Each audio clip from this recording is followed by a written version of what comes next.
Hi, this is Matt Baker. Today I'm going to show you the complete family tree of British monarchs, starting with Alfred the Great of England and Kenneth MacAlpin of Scotland, and going all the way down to Charles III of the United Kingdom, who is the person who reigns over both England and Scotland today. Now, I have already made a video like this. However, since then, not only has Queen Elizabeth II passed away, but I've also completely redesigned my European Royal Family Tree West chart. So I thought it would be worthwhile to go through the family tree again, this time using the new, much improved chart, which, as always, can be purchased over at usefulcharts.com. We've got 1,200 years of history to cover, so let's get to it.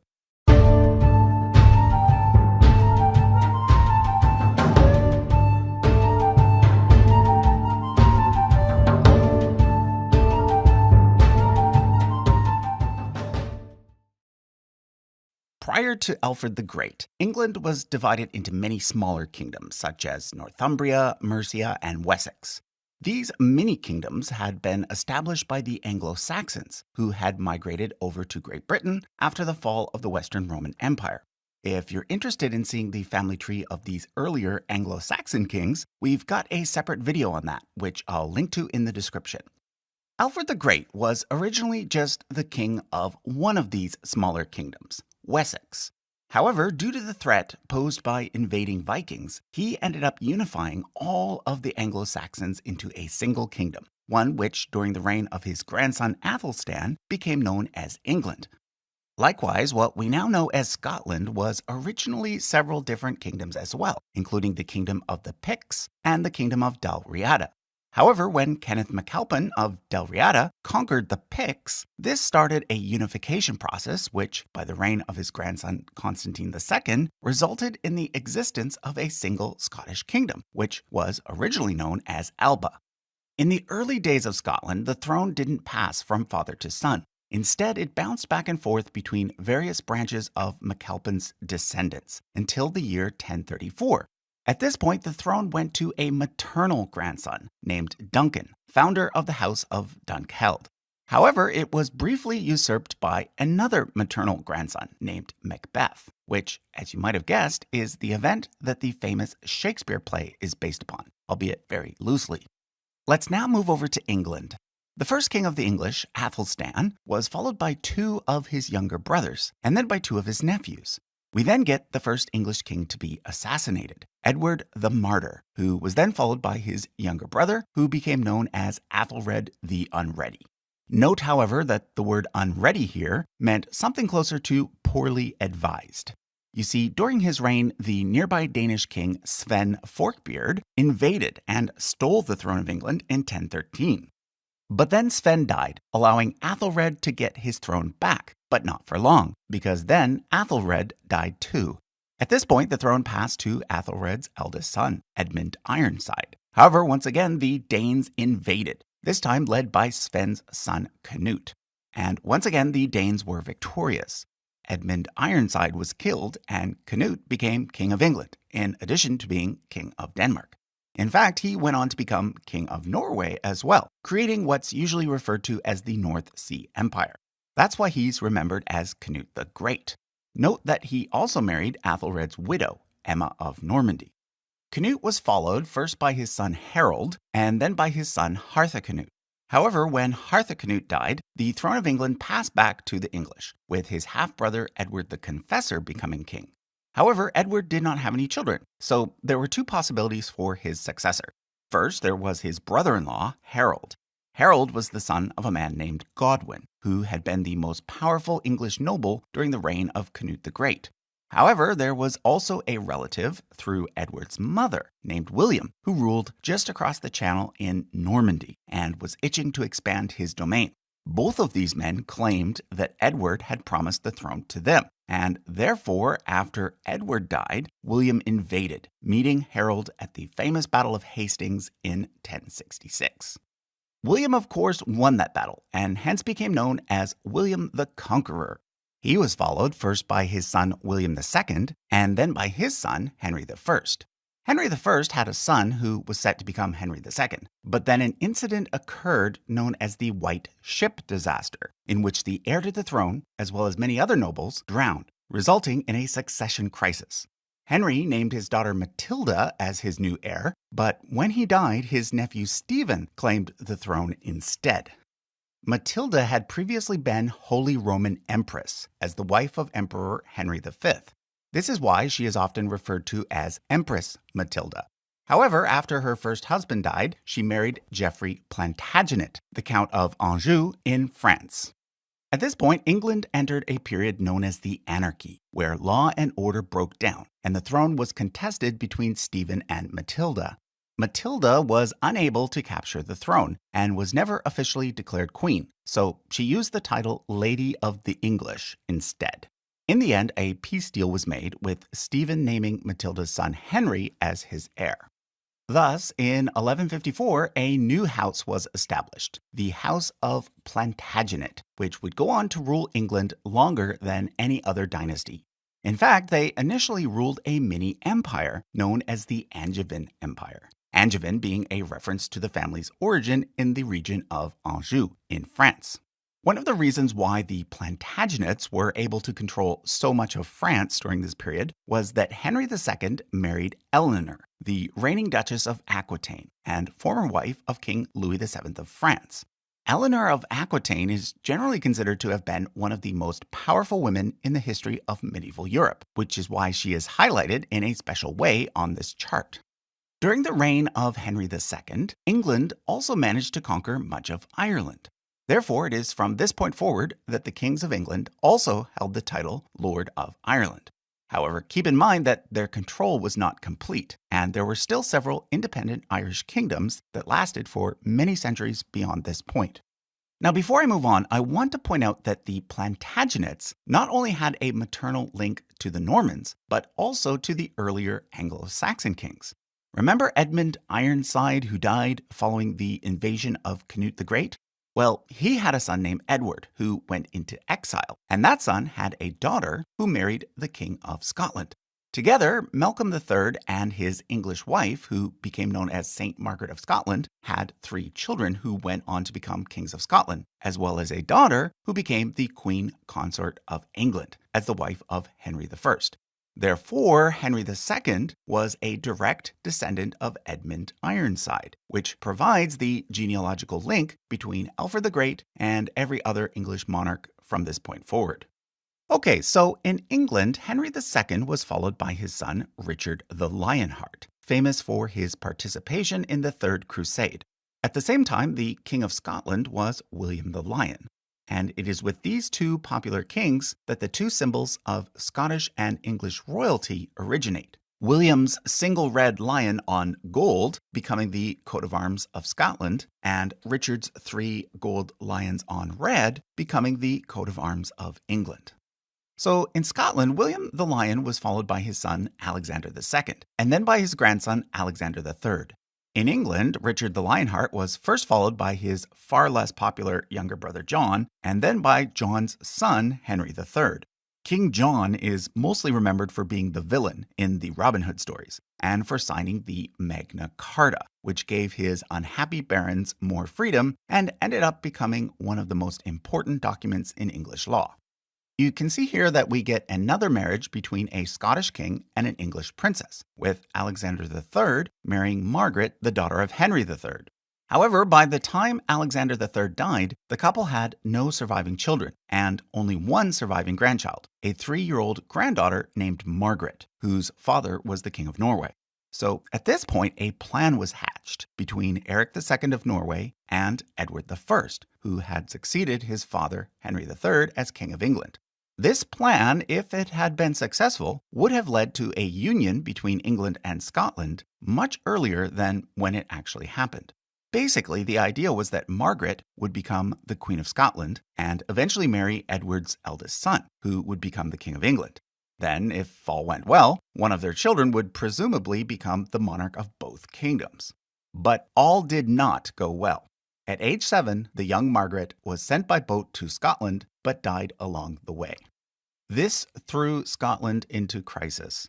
Edward I of England, who by this point had already conquered Wales, used the opportunity to claim Scotland as a vassal state as well. Eventually, the Scottish nobles chose a distant royal relative named John Balliol as their king. But he didn't last long because in 1296, Edward I invaded Scotland, having John deposed. Thus began the First War of Scottish Independence, with the Scottish side initially being led by William Wallace, whose story is told very, very loosely in the movie Braveheart. In the end, Scotland was successful, and a distant claimant to the throne named Robert the Bruce became king.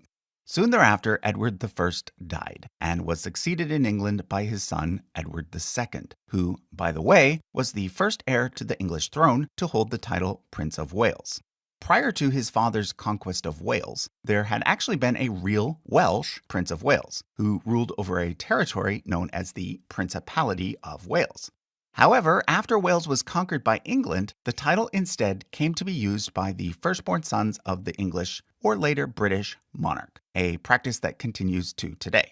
If you want to learn more about the original Welsh monarchs prior to the English conquest, we do have a video on that very topic. I'll leave a link to it in the description.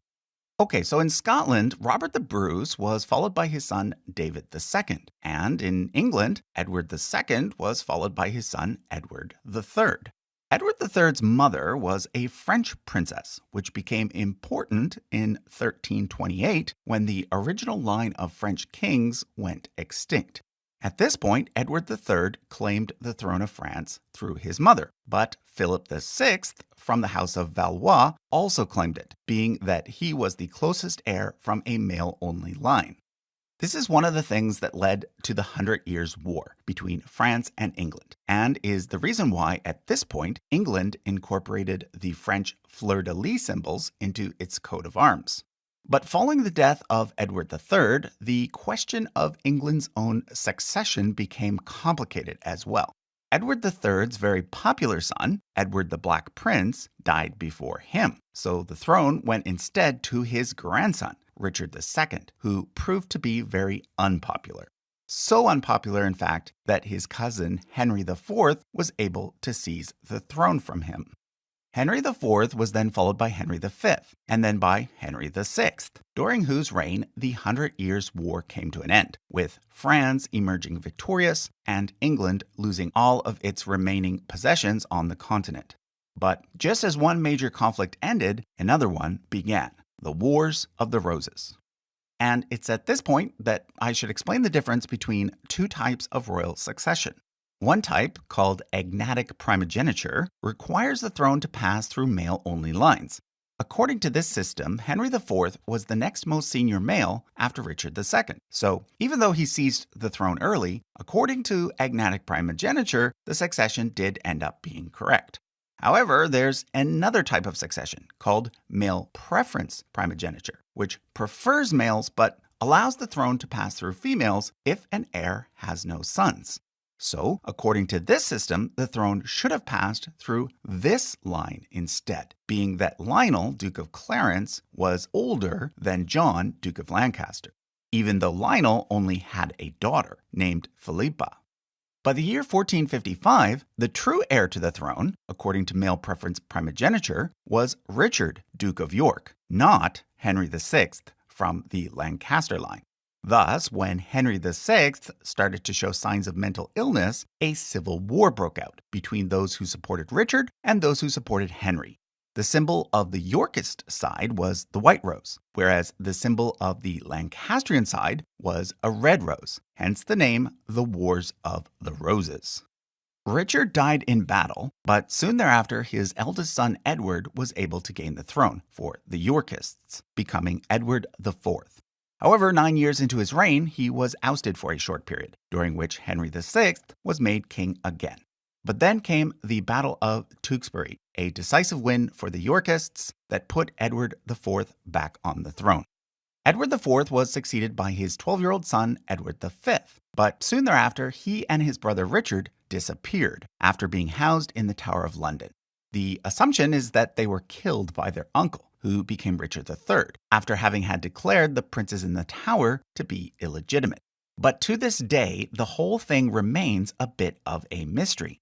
There was a set of bones found in the Tower of London in the 1600s, and then another set found at Windsor Castle in the 1700s, either of which might belong to the two boys, but conclusive tests have never been done.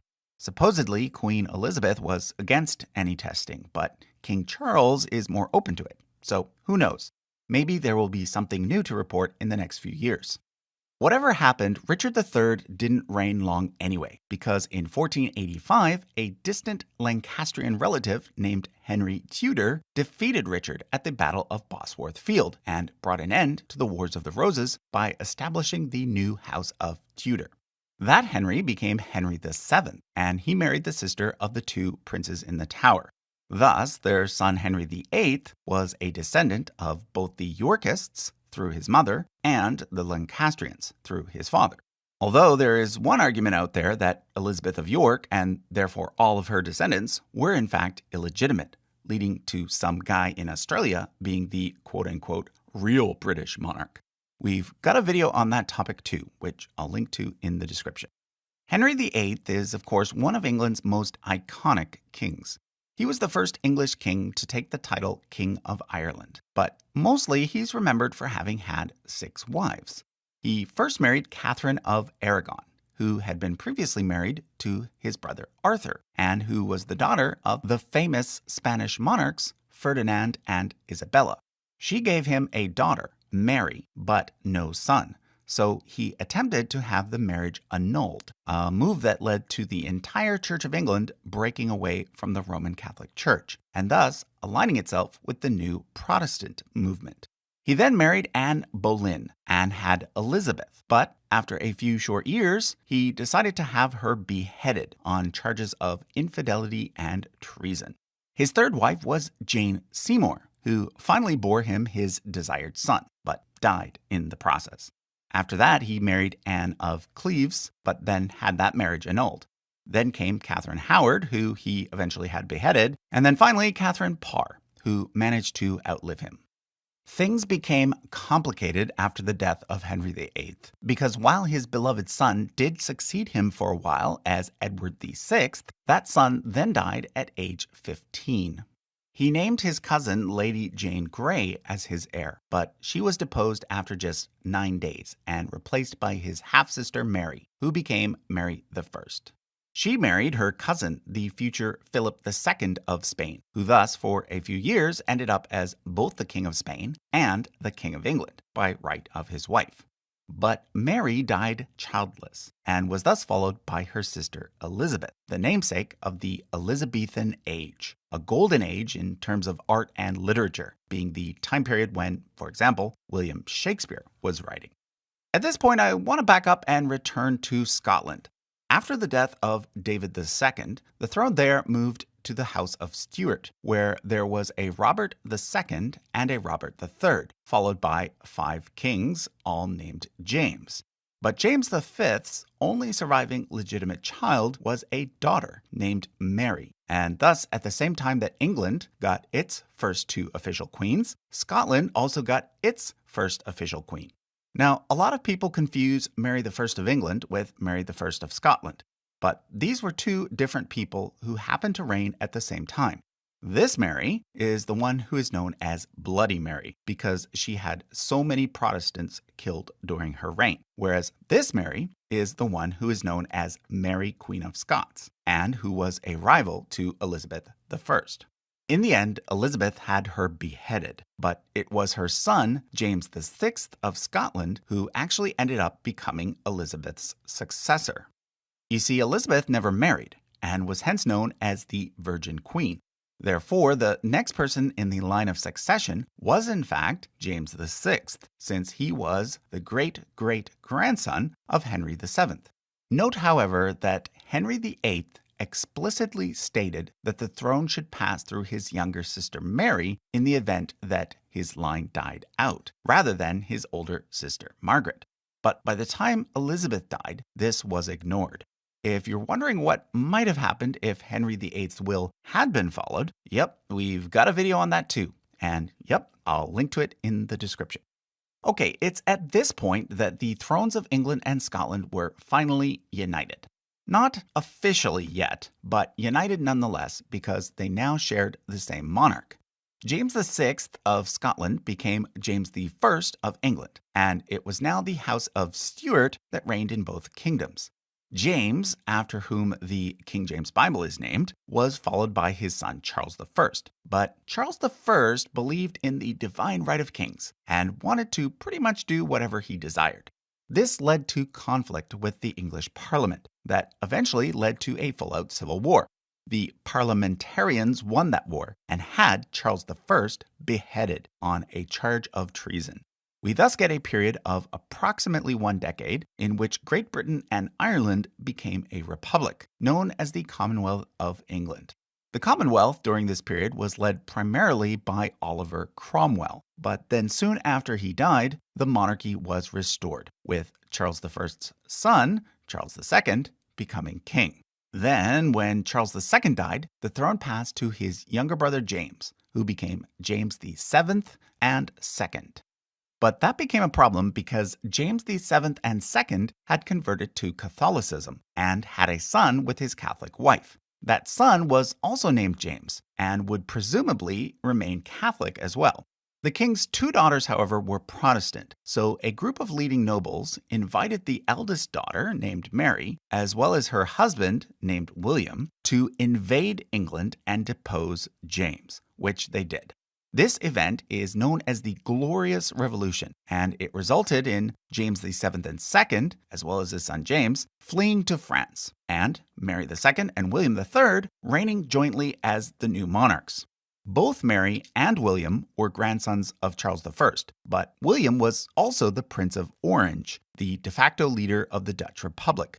So, for a very brief period, England, Scotland, Ireland, and the Dutch Republic were sort of united. But the British-Dutch union didn't last because Mary and William didn't have any children, and therefore, after they both died, the throne passed to Mary's younger sister, Anne. Anne did have a son, but he died at age 11, which led to some major political changes. Because of the fear that James would end up becoming king after all, England and Scotland decided to officially merge into a single kingdom known as Great Britain, and to bar any Catholics from ever inheriting the throne.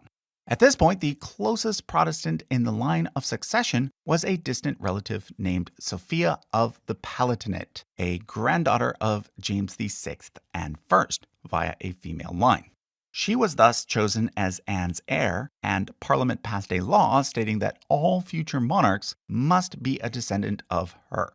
Sophia died just before Anne did, and therefore Anne was succeeded by Sophia's son George, who became the first king of Great Britain as George I.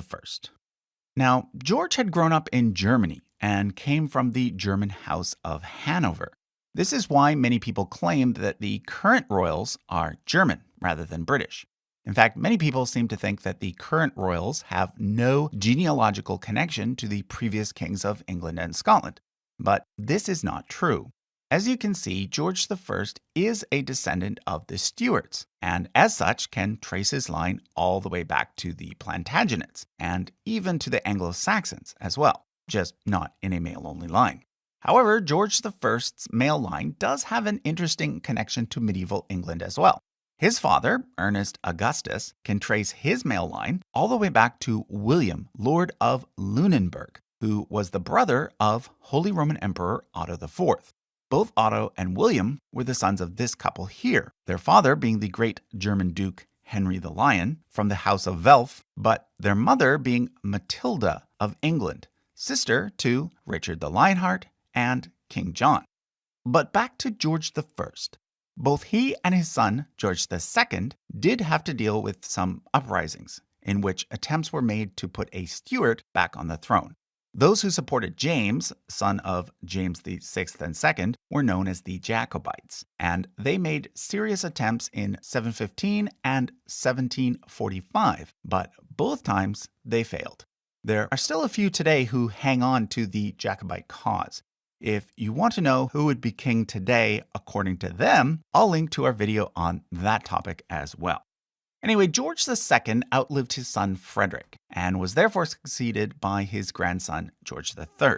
George III was the king during the American Revolution, in which Britain lost the 13 colonies, and thus he is primarily known to Americans as Mad King George. In 1801, Great Britain formally merged with Ireland to become the United Kingdom of Great Britain and Ireland. So please note that the term United Kingdom does not refer to the union between England and Scotland, but rather to the union between Great Britain and Ireland, or nowadays just Northern Ireland. George III was followed by George IV. George IV had just one daughter, Princess Charlotte, but Charlotte died during childbirth. So George IV ended up being succeeded by his brother, William IV, and then by another brother's daughter named Victoria. Queen Victoria had a very long reign of 63 years and became the namesake of the Victorian era, a period when the British Empire was at its peak of power. During her reign, she also became the official Empress of India, although note that although she did hold the rank of Empress, she was never the Empress of the British Empire as a whole. The British Empire was not actually an official empire like the German or Austrian empires, but rather it was a colonial empire, which is when a king or queen of one country has a bunch of overseas colonies and or dominions. Anyway, Queen Victoria married her cousin Albert from the House of Saxe-Coburg and Gotha, a house that also reigned in Belgium, Portugal, and Bulgaria. She was followed by her son Edward VII, and then by his son George V. During World War I, George V changed the official name of the royal house to Windsor in order to distance itself from its German roots. George V was followed by his son Edward VIII, but Edward ended up abdicating after less than a year in order to marry the American divorcee Wallis Simpson. He died in 1972 and never had any children, so there's no potential claimants because of him. When he stepped down, his brother Albert became king, taking the name George VI. During the reign of George VI, India and many other former British colonies received independence, so he was the last monarch to hold the title of emperor. He died in 1952 and was succeeded by his eldest daughter, Elizabeth, who became Elizabeth II, and as you probably know, also became the longest reigning monarch in all of British history, reigning for over 70 years. Her husband was Prince Philip, originally a prince of both Greece and Denmark, being a grandson of George I of Greece and a great-grandson of Christian IX of Denmark. However, he was also a great-great-grandson of Queen Victoria, making he and his wife third cousins. Their eldest son, Charles, is of course the current monarch of the United Kingdom, having become king on September the 8th, 2022. Now, traditionally, when the son of a female monarch comes to the throne, the name of the royal house should change because one's house name is usually inherited from one's father. So, in this case, Charles technically belongs to the House of Mountbatten. However, that's not really correct either because Philip actually took that name from his mother. His father's house was the House of Glucksburg, which used to reign in Greece and in fact still does reign in both Denmark and Norway. Going back further, it was actually a spin-off from the House of Oldenburg, which at one time also held the thrones of Sweden and Russia.